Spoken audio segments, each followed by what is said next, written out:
Speaking of Damon, we had. Oh, it said Josh Rosen made the Falcons 53-man. Wow, that's pretty crazy. We have our first special guest of the day today, guys, and it's someone who we're going to reintroduce all of you to, because I'm sure everybody knows him. He's an all-pro, one of the best nose guards in football to play in the past 10 years. We have Damon Harrison joining us, former Jet, former Giant, former Packer, former Seahawk, former Lion, all-around great dude. Damon is going to be hosting his own show on the U Stadium Network. We're going to get you guys all the information as we go on here. He's got the dope set up there. Damon, what's up, bro? How you doing? Nick, former first-team All-Pro, man. You got to give this guy some love. I said first team All-Pro, dude. Yeah, I'm good, guys. Thanks for having me. Thanks for joining, man. What's going on? How's everything your way? Good, man.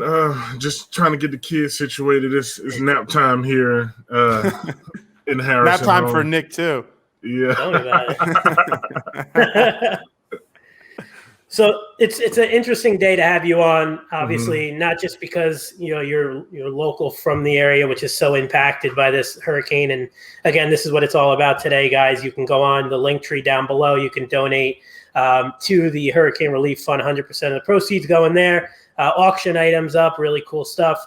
But also being Cut Down Day, Damon, and your story is so interesting, and you're going to be talking about it on your shows and whatnot when you do get up and running here on the network. But what was this day like for you? How many years ago now was that? Like 8 or 9? Like feels like just yesterday, honestly. Yeah. What was this day like for you? Cut Down Day. So you want the honest truth? Yeah, of course. That's all we want. That's all we do here. Okay, so bear with me for a second. The floor is yours. I don't know if they still do it anymore, but back when I first came in, the night of the last preseason games, the entire team goes out. And that's kind of like a celebration. It's the end of camp. Some guys aren't going to make it. Some guys will. So we just kind of want to celebrate with each other. So my night in particular, I got drunk. I got real drunk because I just knew I was going home. There was no way. The Jets were notorious for only carrying 5 defensive linemen. And when you do the math, it was Muhammad Wilkerson, the first-round pick the year before, Mike DeVito, one of the most versatile linemen in the NFL, Sione Puha, at the time one of the best nose tackles in football, Kenrick Ellis, Sione's backup, who they drafted to eventually take over for Sione, and Quentin Copeland, the first-round pick.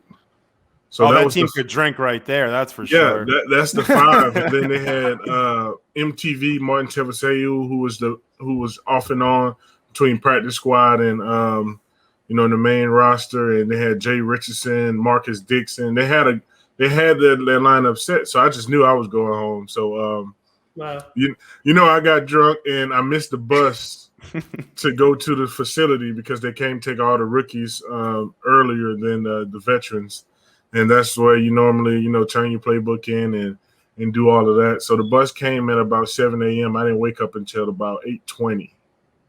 Wow. Wow. Yeah, so I panicked, called the front desk, got the front desk to get me a shuttle to the facility. And as I'm pulling up, I see guys getting into the van with their bags. They're going home. They're pulling people out of meeting rooms. So I missed the initial team meeting. I missed the initial one-on-one with the coaches. And what was crazy is, I'm sitting in the meeting room. You think you made it, but they're still pulling people out of the meeting room throughout the entire day. Some guys even practice, and then they cut them after they practice. So, so the day is over with. I'm still nervous. I don't know anything about this process. I don't know if I made it or not. So I'm just, I'm sitting at the to backtrack a little bit, it was lunchtime, and I saw Rex, and I was like, y'all need me to go upstairs? Because I missed everything. I didn't know. And he was like, no, just sit there. We'll call you if we need you. So now the day is over. I'm sitting at the front. I'm the only guy left. The entire undrafted class got cut, and it was just myself and the draft picks, which was Stephen Hill, Quentin Coples, Demario Davis. I believe it was just us three, but they all had vehicles. So I'm just sitting there waiting on the shuttle to go back to the hotel, and Rex walks by. And Rex was like, were you surprised you made it? And in my mind, I'm thinking he's talking about practice squad because I don't know how any of it works. I'm thinking, they just put you on the practice squad, and that's it. And I was like, yeah. And I was smiling. And I get back to the hotel room, and my agent at the time, Mark Littlebridge, he called me and he told me that I made the roster. Wow. And I was like, the 53-man roster? He was like, yeah. Oh, man. It was dude. So crazy. I called my mom. Me and her was, crying on the phone. I was in the hotel room just screaming. But, all of that came crashing back down the next day when I saw they were still cutting people. Mm-hmm. And I knew at the time I was the 53rd man on the roster. So meaning if anybody got hurt, I would be the guy they would take.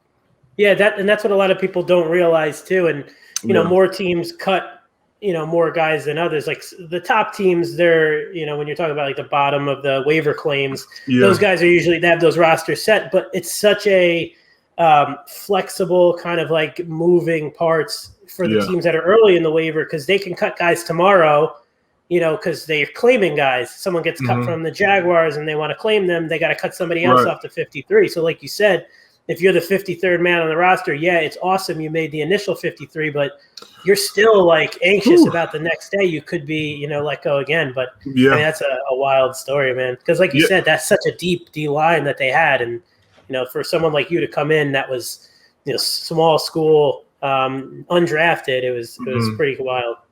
Yeah, and it's crazy because up until I think that first week, you see guys getting cut up until like Thursday or Friday, before the first games. So, you're still not guaranteed, to be locked in until you make it to Friday.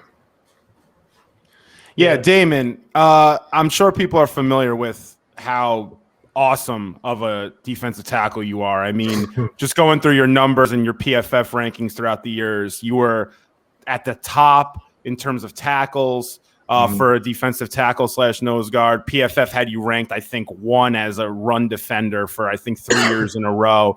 You had years having 72 tackles, 86 tackles. I know we were speaking about this on the phone the other day. 76 tackles as a nose guard.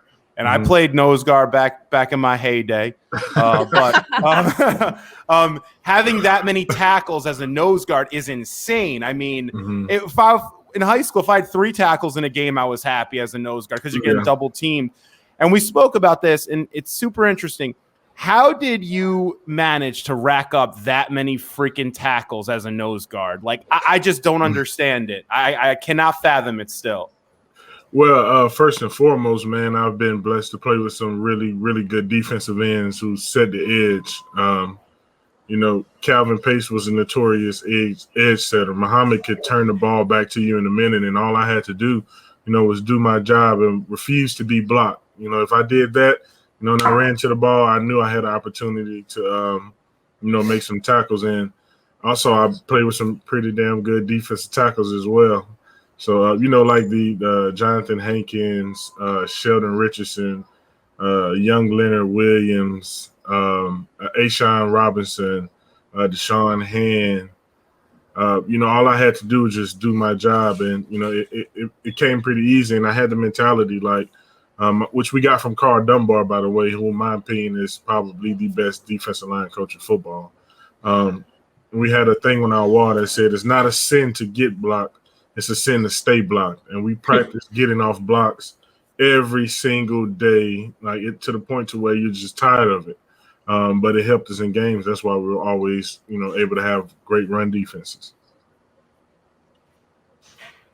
Yeah, that's a staple of the Rex Ryan defense too. And for the Jets for so long, the run defense was always top 5. You had and obviously with the Revis days, the secondary was always solid, but the Jets didn't really have that edge presence who would rack up that double-digit sack. Yeah. And I know we spoke about this, but it was a cool story kind of when we were chatting. But who were some of the best defensive linemen that you played with on the same line? I said it before. It's Muhammad Wilkerson. hands down, one of the best players in general that I've ever played with. And all around just a great dude, man. But Jason Pierre-Paul, Olivier Vernon, those are the top three that automatically pop up in my mind that I had a chance to play with. You put Wilkerson 1? Absolutely, yeah. Wow. It's crazy, man. It's crazy what happened. I mean, he had that one year, I think, what was it, 2014 or 13, when he was, up for Defensive Player of the Year, and he was just on another level that year. Yeah. It was crazy because I think the year before he didn't even make the Pro Bowl. That's right. And he didn't. Yeah. And so we were all upset about that. So we kind of had a meeting at practice, and I don't know if you can pull up the footage, but I think it was against the Saints, and we said, Mo, when you get your first set, he wanted to do the little, I don't know the name of it, the Hawaiian hula dance, the hula dance, and then afterwards I told him he needed to kick it in the air, and he did that, man. And that year, it was like Muhammad was just on a whole nother level. All right, Damon, my turn. As the resident Patriots fan, what's your best Tom Brady story going against him for however many years? Listen. Oh, boy. I got a lot of flack for this, man, but I am a Patriots fan. Like, I grew up a Patriots fan. Oh, yes. Right. Yes, so it broke Bree my officially heart. likes you. Love that. It broke my heart when I went to the Jets, because it was like I grew up hating them, man.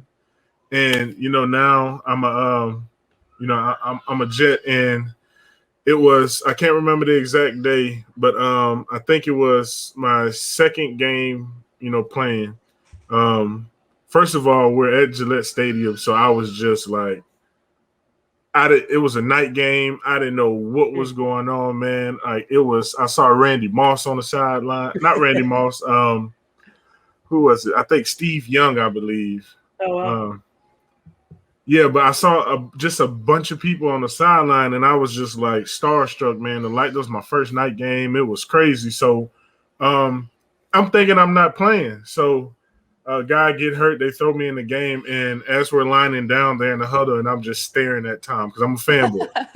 I'm just staring at him. They broke the huddle, and I get down in my stance, and I'm still looking at him, and he looked at me and he smiled. He checked the play to a wham play to wham me. This guy he's like a maniac, bro. He is. Yeah. So I'm still looking at him, like I'm smiling in my head. I don't even think I got off the ball like I was supposed to, because in my mind, like, Tom Brady just looked at me. You know what I mean? And they ran the wham play. The same way. So I understand. Yeah, they ran the play. They kind of got me, but I still, put my foot in the ground, turned around, and made the tackle. And that was a play that Rex put on the screen. And he was like, if you were any less of a man, you'd have been on your butt. But I got back and I made the play. But I didn't play again for another 5 games after that. But my first sack is against Tom Brady, which I have the picture on my wall. As soon as you walk in my house, that's the first picture you see. Oh my God, that's great. It's huge. Yeah. He sign it for you? No, I never asked. And it's funny, man. He's not gonna sign that. This is a 1 of 1 right here. I got in trouble for this right here. Oh, it's badass. Oh, I like that. This is the only one that have all 4 signatures on it too, man. That's a good one. That's so cool. It was the Sons of Anarchy, I remember, was the nickname, right? Well, yeah, Leonard there. Harrison, Wilkerson, and Richardson. And the Sons of Anarchy crew came out to training camp that one year. You remember? That's awesome. Yeah, we got a chance to meet them. Yeah. Yeah, those Jets teams were fun, and God knows we haven't had anything close to that in the past 10 years. So hopefully, we can get back to there soon. But why don't you tell the listeners again? Thanks for also that we saw another donation from Kenny Shane there to the relief fund, and again, that's what it's all about today: raising money for the Hurricane Ida relief and to help out as many people as we possibly can. And we'll be going at this all day. We're here with former. I don't even know if I want to call you former because it's still up in the air. I know we talked about it, and I'll let you say it, but it's still up in the air. We'll just call him first team All-Pro Damon Harrison. He's going to be joining the network with a show soon, his own podcast. Why don't you tell the listeners and everybody out there what it is that you're up to now. No, you're not currently on a roster, but I know you're a busy guy, and give them a little insight on what you want to be filming with that podcast coming up. Well, yeah, I'm in the process right now of trying to open up 4 different businesses. Now, it's two separate franchises. One is with Vitality Bowls, and the other is my own cigar bar and lounge and bistro. Nice. That sounds cool. Cigars and meats. Yeah, man, you can't beat it, man. You can't beat it. You gotta have some spirits in there too. But yeah, so I'm in the process of trying to lock down a location for that. The hurricane kind of threw us for a loop because we can't really get into the areas that we wanted to get in, and those areas were affected by the hurricane. So trying to do that. My wife and I are also in the real estate. I have to close on a home today. So, and then, doing the podcast as well. I'm excited to join you guys, and hopefully let my personality shine and let some people who never got a chance to see a certain side of me see that. And, I'll just leave the rest up to their imagination. I love it. Love that, man. Yeah. Hopefully we get Rex can hop on. Maybe we get Rex and Brady in the same try box up here with you. That'd be pretty cool. Ooh, that's tough. I mean, I don't think Brady's retiring anytime soon, so we might have to wait on something like that. But Yeah, I think it would be funny. I'd like to see. Yeah. They should do something like that after Tom is retired. I'm sure he'll probably get into some type of media, but seems to be the wave and everything. But hey, man, we appreciate you hopping on, being the first guest today. Can't wait for the show to start up. Everybody, you can check out what Damon's doing with us. We'll be updating you guys on the social media, on the app, and you can catch him on the podcast network this fall and football season. Absolutely, good. absolutely. Welcome to the U, Damon. Yes, sir. We're eating, boy. Hey, man, That's I don't it. know if I can throw that up, man. Go Titans, man. I don't know, man. You gotta get it like right lowercase or something. Yeah, we gotta I do don't like the square one. Yeah, that's pretty cool though, man. That's pretty cool. All right, Now, brother, Damon, be you're the good. best, man. Best of luck with Thanks, everything, all the Max. business ventures. No problem. Thank you guys. Appreciate it. See you, buddy.